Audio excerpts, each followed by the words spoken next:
กึมข้าจ้าไปเลยป่ะ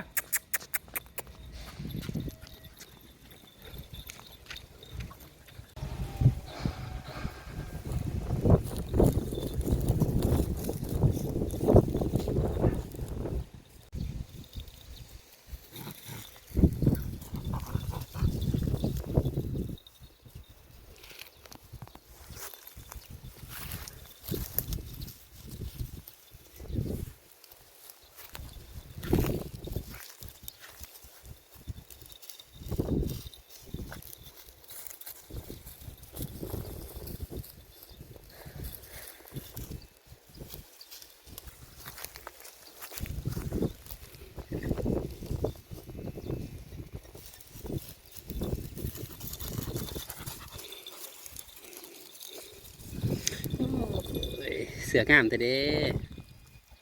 โอ้รอทั้งนั้นเลยลูกชายข่อยรอเลยเนี่ยเบิ่งลูกสาวข่อยก็จะเป็นงามเพราะว่า